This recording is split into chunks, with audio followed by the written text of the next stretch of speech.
परिंदों को तमीलें नहीं दी जाती ऊंची उड़ानों की, और मेरे भाई वो खुद ही तय करते हैं ऊंचाई आसमानों की।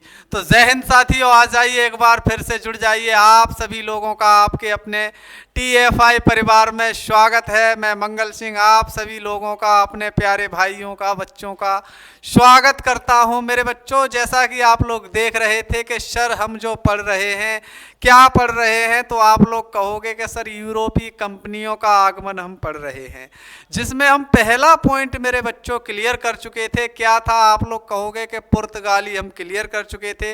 इनके बाद कौन आया? तो आप लोग कहेंगे कि इनके बाद सर आए तो डच थे, लेकिन ईस्ट इंडिया कंपनी पहले गठित हो गई। तो हम क्या पढ़ने वाले हैं सर? आज का फैक्ट ईस्ट इंडिया कंपनी का होने वाला है। जैसा कि थंबनेल आप लोग देख रहे हो, बहुत ही जल्दी और बहुत ही इंपॉर्टेंट फैक्ट हम इस यहाँ से डिस्कस करेंगे। मेरे बच्चों, एक ही चीज आप लोगों को याद रखनी है कि एग्जाम में मेरे भाई सब कुछ नहीं पूछा जाता है। आपको वही याद रखना है जो एग्जाम में पूछा जाता है। इससे ज्यादा और इससे बाहर आपके एग्जाम में जाने वाला नहीं है। तो बने रहे हमारे साथ, शुरुआत से सिलेक्शन तक हम आप सभी लोगों का साथ ऐसे ही देते रहेंगे। मेरे बच्चों, में अंग्रेजों की चर्चा आप लोगों से करूं तो आप लोग कहेंगे कि सर जो पहला अंग्रेज आया था वह कौन था? सर जॉन मिल्डेन हॉल आया था। पहला अंग्रेज कौन आया मेरे भाई? जॉन मिल्डेन हॉल आया था। और ये कब आया सर? ये 1599 में आया। ये कैसे आया था? तो आप लोग कहेंगे कि सर ये स्थल मार्ग से आया था। कैसे आया था सर? ये स्थल मार्ग से आया था। इतनी सी जानकारी इसके बारे में नोट कर लेनी है। जी सर, बहुत ही बढ़िया। इसके बाद व्यापारियों का समूह इकट्ठा होकर रानी एलिजाबेथ प्रथम के पास पहुंच जाता है और कहता है कि हमें पूरब के साथ व्यापार करना है, हमें एक कंपनी का गठन करना है, इजाजत दे दीजिए। तो रानी इजाजत दे देती है। 1600 में अर्थात 31 दिसंबर को ईस्ट इंडिया कंपनी का गठन हो जाता है। आपसे पूछा जाए स्थान क्या था, तो आप लोग कहेंगे कि लंदन में हुआ। रानी कौन थी इस समय पर? आप लोग कहेंगे एलिजाबेथ प्रथम थी। कौन थी सर? एलिजाबेथ प्रथम थी। आप लोगों को इतनी सी बात याद रखनी है। रानी जो थी एलिजाबेथ प्रथम थी। इतनी सी बात आप लोगों को याद रखनी है। ये इंग्लैंड की राजधानी थी। ठीक है, आप लोगों को इतनी सी बात आप लोगों को याद रखनी है। ठीक है ना? इतनी सी बात आप लोगों को याद रखनी है। बोलो याद रहेगा? जी सर, बिल्कुल याद रहेगा। बहुत ही बढ़िया मेरे बच्चों। अगर मैं अगली पॉइंट आप लोगों से चर्चा करूं तो आपको कहोगे कि सर जो दूसरा अंग्रेज आया था या जो जलीय मार्ग से अंग्रेज आया था वह कौन था? आप लोग कहेंगे कैप्टन हॉकिंस आया। कौन आया मेरे बच्चों? कैप्टन हॉकिंस आया। यह कहाँ आया था सर? ये जहांगीर के दरबार में आया था।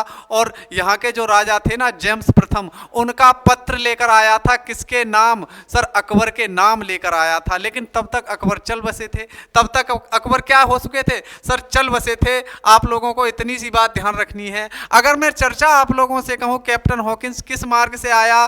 सर समुद्री मार्ग से आया।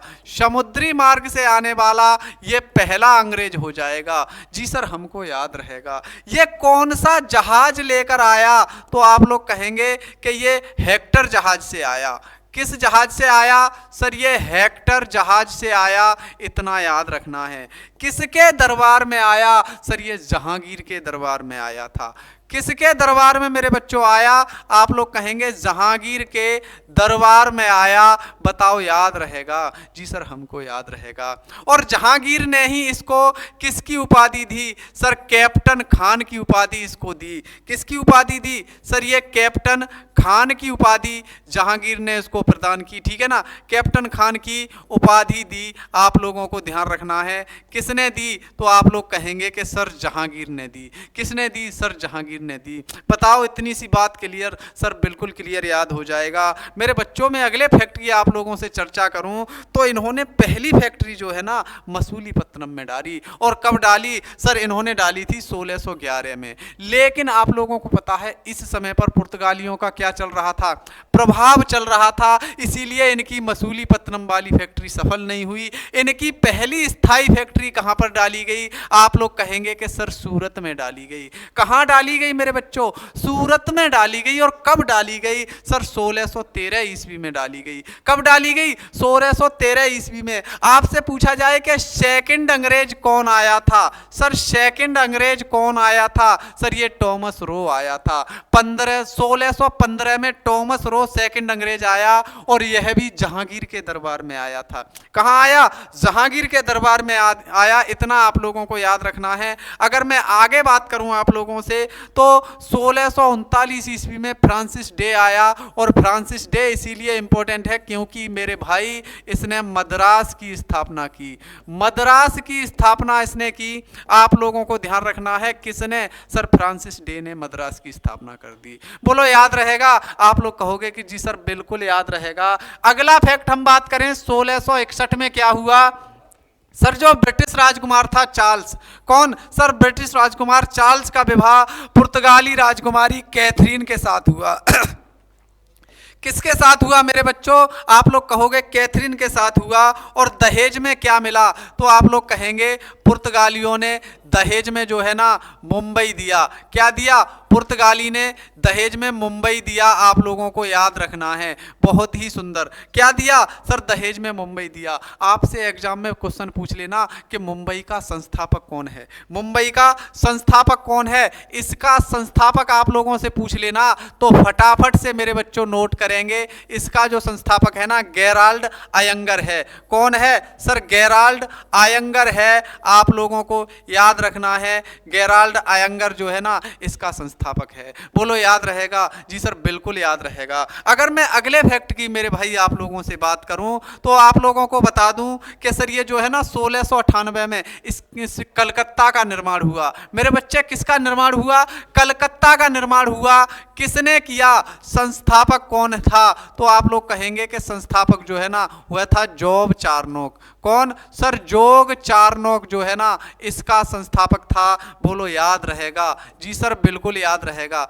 जॉब चार्नोक ने 3 गांव, कौन कौन से? सर कालीकाता, सूतानाती और गोविंदपुर। कालीकाता, सूतानाती और गोविंदपुर, इन तीनों गांवों को मिलाकर किसका निर्माण कर दिया? सर आप लोग कहोगे कलकत्ता का निर्माण कर दिया। ये 3 गांव किसने दिए थे? तो आप लोग कहेंगे कि ये बंगाल के सूबेदार अजीम उस्सान ने दिए थे। किसने दिए थे? अजीम उस्सान ने ये 3 गांव गिफ्ट किए थे। किसको? सर जोग चार्नोक को। इतनी सी बात आप लोगों को याद रहेगी। अगर मैं 1686 की मेरे भाई बात करूं तो ईस्ट इंडिया कंपनी की भिड़ंत किससे हो गई? सर औरंगजेब से हो गई। और अंग्रेजों को एक बाढ़ग्रस्त द्वीप पर शरण लेनी पड़ी। कहां पर? सर 1686 में अंग्रेजों से भिड़ंत हो गई तो एक बाढ़ग्रस्त द्वीप पर शरण लेने पड़ी। और यहां पर सलाह किसने कराई? तो आप लोग कहेंगे ईस्ट इंडिया कंपनी की जो सलाह कराई थी वह कौन था? तो आप लोग कहेंगे कि वह जोग चार्नोक था।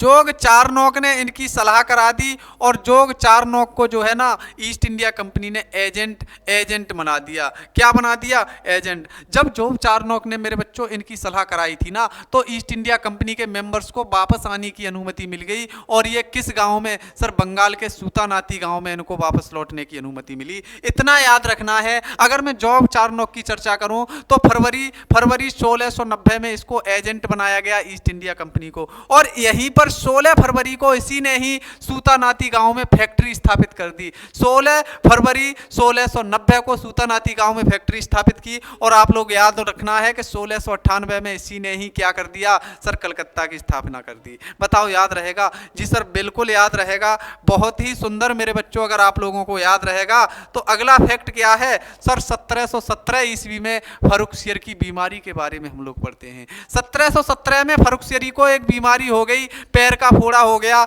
ये ठीक किसने किया? तो आप लोग कहेंगे कि ईस्ट इंडिया कंपनी में एक डॉक्टर था विलियम हैमिल्टन। कौन था? सर विलियम हैमिल्टन जो है ना डॉक्टर था। आप लोगों को याद रखना है, इस विलियम हैमिल्टन ने जो है ना इसकी बीमारी ठीक कर दी। विलियम हैमिल्टन ने इसकी बीमारी ठीक कर दी। तो इसने ईस्ट इंडिया कंपनी को मेरे बच्चों क्या प्रदान कर दिया? सर दस्तक प्रदान किया। दस्तक प्रदान किया। और मेरे भाई इस दस्तक को ही क्या कहा गया? इसको कहा गया ईस्ट इंडिया कंपनी का मैग्ना कार्टा। इसको क्या कहा गया? ईस्ट इंडिया कंपनी का मैग्ना कार्टा कहा गया। बहुत ही सुंदर मेरे बच्चों, इसी को ही ईस्ट इंडिया कंपनी का छूट पत्र कहा गया। क्या कहा गया सर? इसी को ही ईस्ट इंडिया कंपनी का छूट पत्र कहा गया। बताओ, इतनी सी बात आप लोगों को याद रहेगी? सर बिल्कुल याद रहेगी। तो मेरे बच्चों, अंग्रेजों में केवल इतनी सी जानकारी आप लोगों को याद रखनी थी। मिलेंगे आप लोगों से आगे, तब तक के लिए जय हिंद, जय भारत।